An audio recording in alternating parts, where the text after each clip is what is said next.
Now, turn off all the lights and get ready to never sleep again. I sold the most infamous house in my hometown to a family that just moved in by the thegeneralg. Every house has a history, some good, some bad. My job as a realtor is to match the story with a family interested in being part of it. But some houses come with a story no one wants to be a part of. A terrifying story. The Benet house is one of them. I hate how realtors are usually portrayed in scary movies. The ones who smile at an unsuspecting family while knowing full well they are buying a nightmare that probably ends with them meeting a grisly end. That's one reason I have no interest in being anything less than totally honest with potential buyers. For starters, not telling the full story gives you a bad reputation.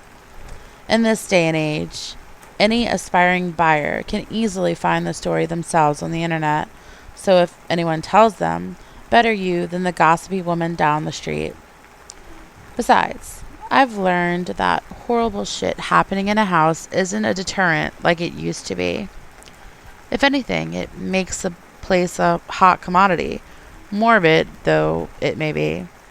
The Lizzie Borden house is just one of many examples. I can't tell you how many voyeuristic people pretending to want to buy the Benet property I've had to weed through. The Martins weren't like that. The Martins were a nice family. Close is the word that comes to mind when I think of them. They had gone through some hard times recently and bought the Benet house because they had to move, and it was the most they could afford. Disclosure requirements or not, I made sure to tell them exactly what had happened. Mr. Martin had just lost his job, and the family had to move here so he could take a new one, albeit with a pay cut. So I had no desire to add to their miseries by withholding information.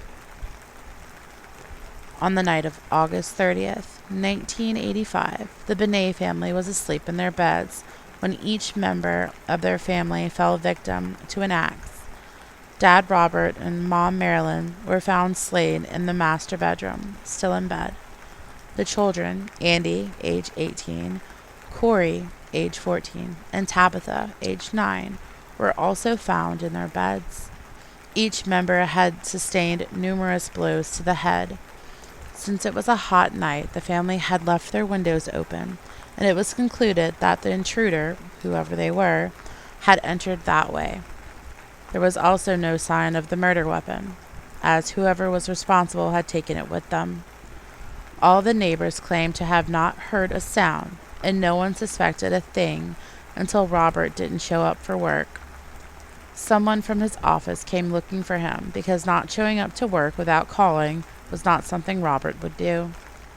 So when people from the office showed up to check on the family, they could tell pretty quick something was wrong. And when they went inside, they found a bloodbath. The Martin family had no idea about this until I told them. Carl Martin took the news quietly. His wife, Abby, didn't say a word either, but she bit her nails and fidgeted with her blouse. "We have nowhere else to go," Abby said wearily.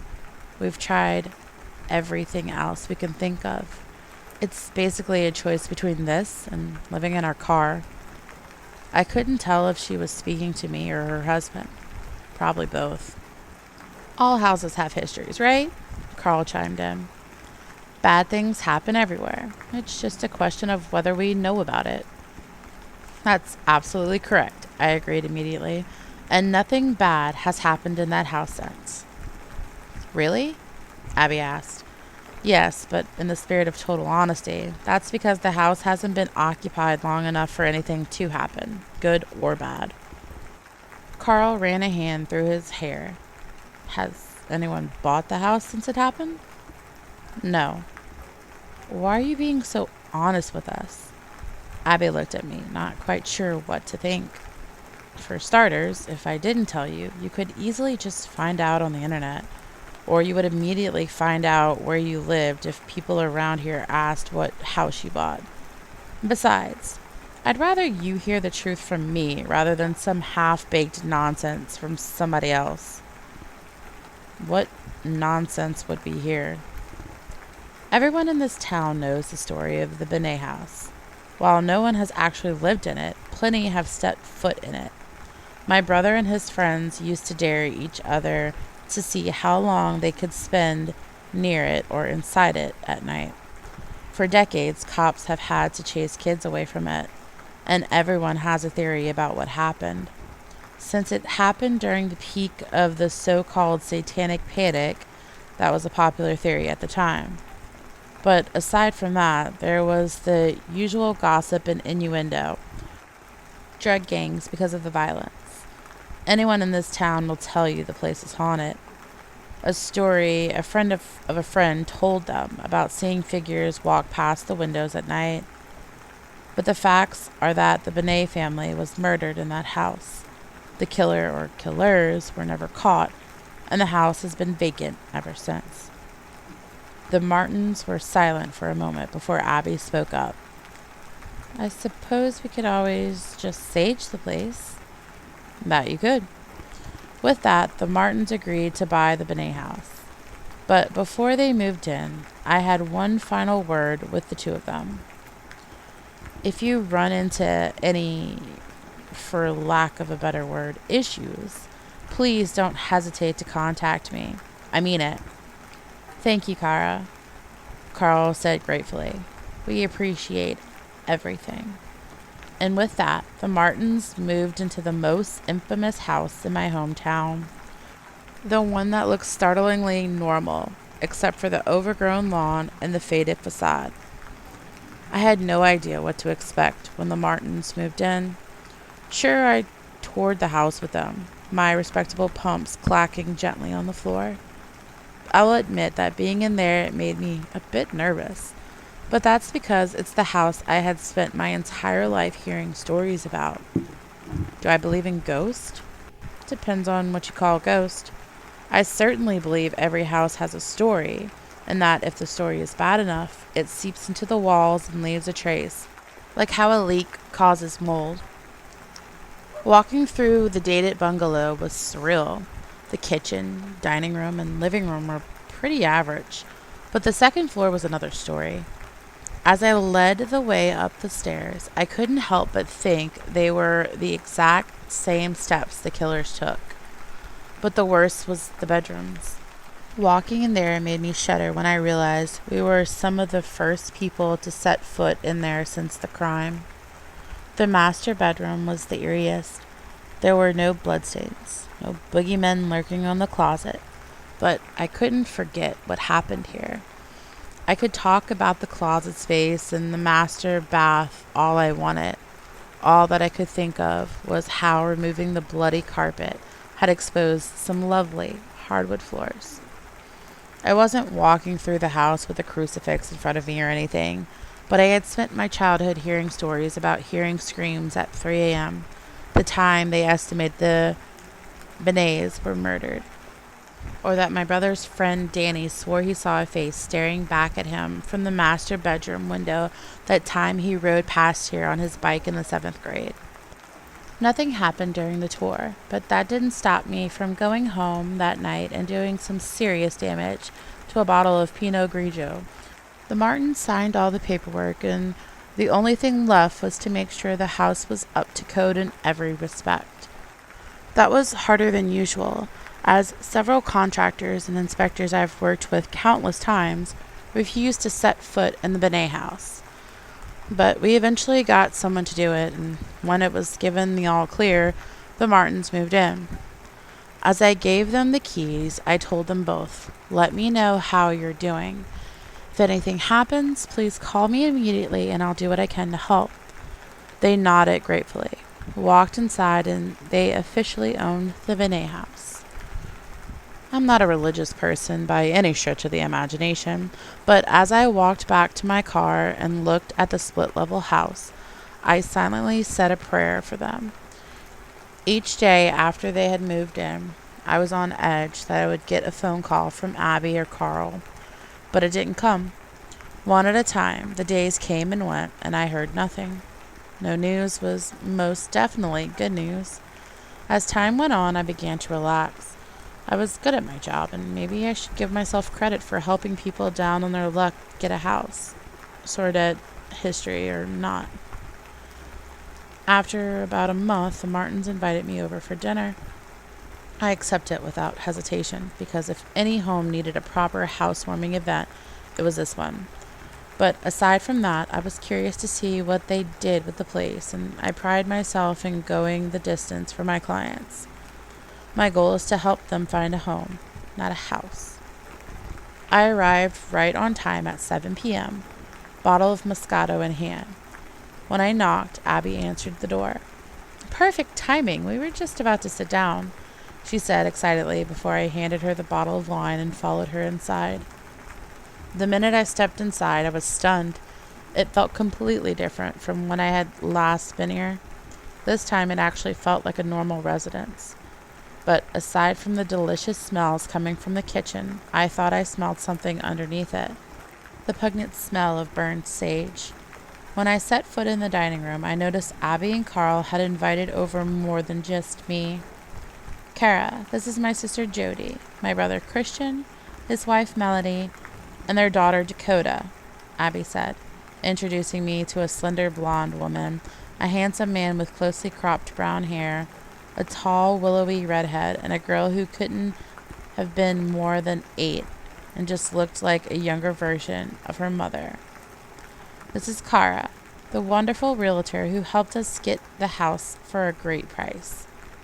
Nice to meet you all, I said before we all sat down. Abby and Carl brought in dishes until the table was pretty well covered, and we all helped ourselves to roast beef, cheesy potato casserole, roasted asparagus, mashed potatoes, salad, and king Hawaiian rolls. It was all delicious. This is delicious, I said to Abby, pointing to the cheesy potato casserole. You must give me the recipe. No problem. It's pretty easy. All it is cream of chicken soup, hash browns, cheddar cheese, olive oil, sour cream, and some crumpled potato chips. After we all had plenty, Carl offered us some dessert, apple cobbler, and ice cream. But we all chose to wait a little while first. Melanie told Dakota to go in the living room and watch TV if she wanted to, because the adults wanted to talk. She happily accepted and left us sitting pleasantly content around the table, which Abby and Carl cleared off before putting the food away and doing some dishes. I couldn't help but notice that Dakota seemed a bit quiet, but her parents explained that she had spent the night at a friend's house and didn't sleep well. Abby says how helpful you were to her with the house, Jody said, reclining in her chair on my left. She really appreciated you being up front with the history. I'm sure she did. What did you think would happen if they moved in? Christian asked to my right. Honestly, I had no idea what to expect, but I told them to keep me posted and if they needed anything to let me know. They were nervous moving in at first, Jody said while nursing a cup of coffee. But once they got settled in, the feeling faded. That happens a lot. Moving is a nightmare under the best of circumstances. What do you think of the house? Melody asked. Me? My opinion doesn't really matter. But surely you've formed some opinion, Christian said. Of course I have. I've lived in the area my whole life. This house has been a staple of sleepover stories and teenage dares since I was 2. But every town has a place like that. I felt creeped out the first time I came in here, but so would anyone who grew up here.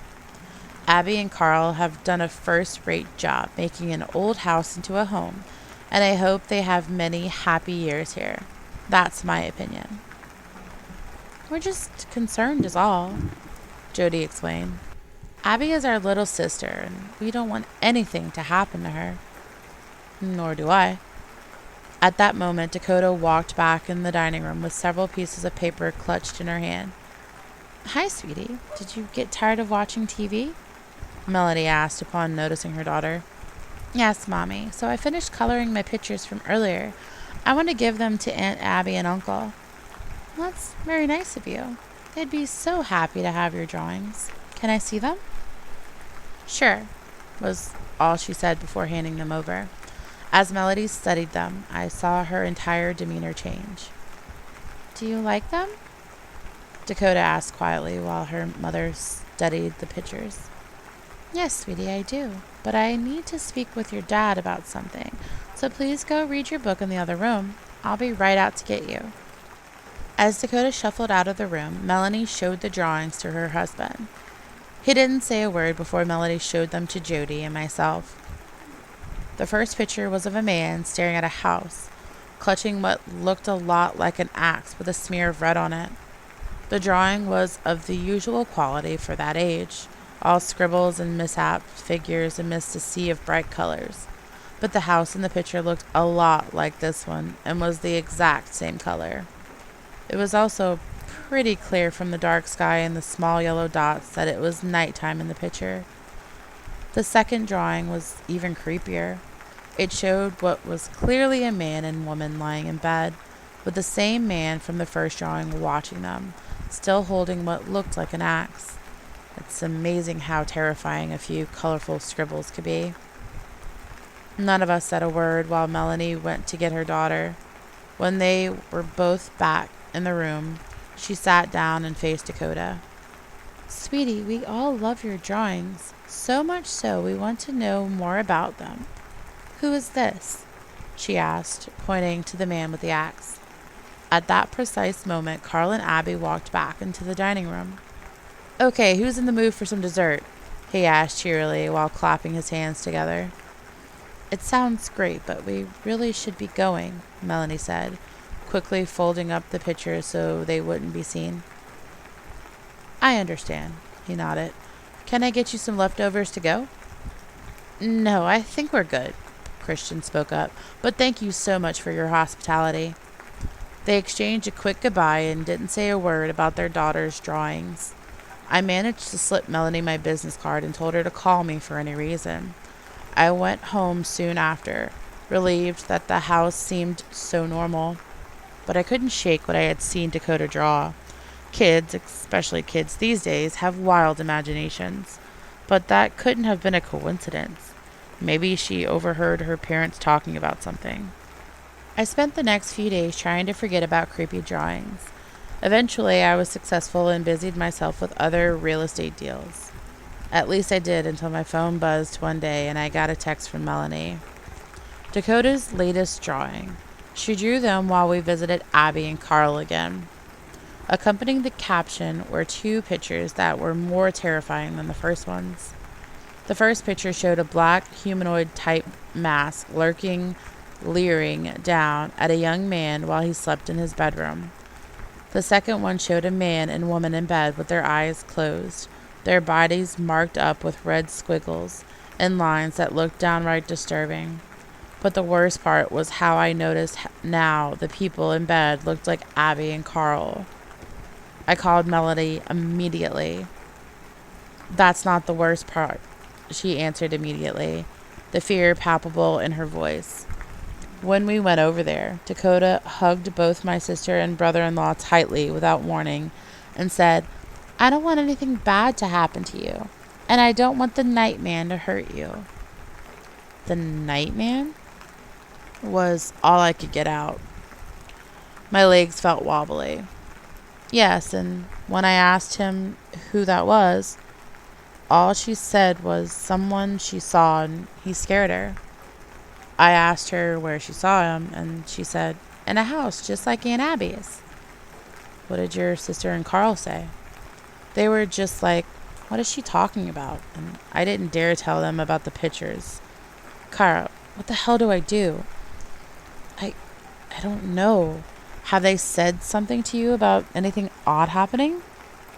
No, but I did notice Abby seemed very quiet last time I saw her, but that could be anything. Well, all we can do is keep an eye out. Thanks for letting me know. Kara? She was almost whispering. I'm scared. Me too, Melody. Me too.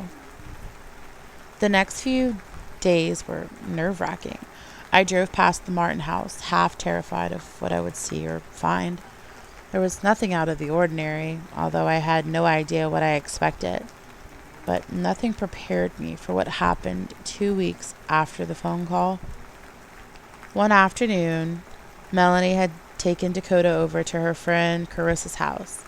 While the two adult women were chatting over coffee, Carissa's handyman came over to take care of something. While he was working on something in the basement, Dakota wandered over to her mother. When she asked what was up, Dakota said, "That's the Nightman. I'm scared of him." Well, after some sorting out, it turns out that while Dakota had been spending the night at her friend's house, she saw him watching a family at night while everyone slept. But since she had a hard time sleeping, she saw him stalking them.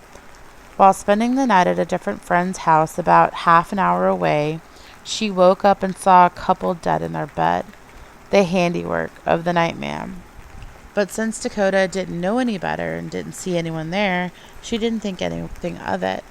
It turns out that the house that Dakota saw the Nightman standing outside of looks a lot like the old Benet house, and the dead couple does slightly resemble Abby and Carl.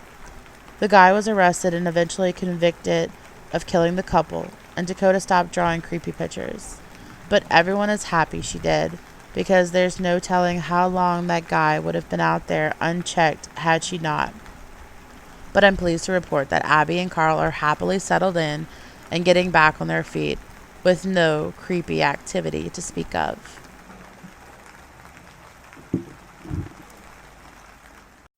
Greetings, spoils and ghouls. If you like this video, be sure to give it a thumbs up. If you'd like to see more, subscribe and hit the bell so you don't miss out. If you have a request or suggestion, make sure to leave them in the comment section below. We hope you enjoyed this video, and remember to stay spooky.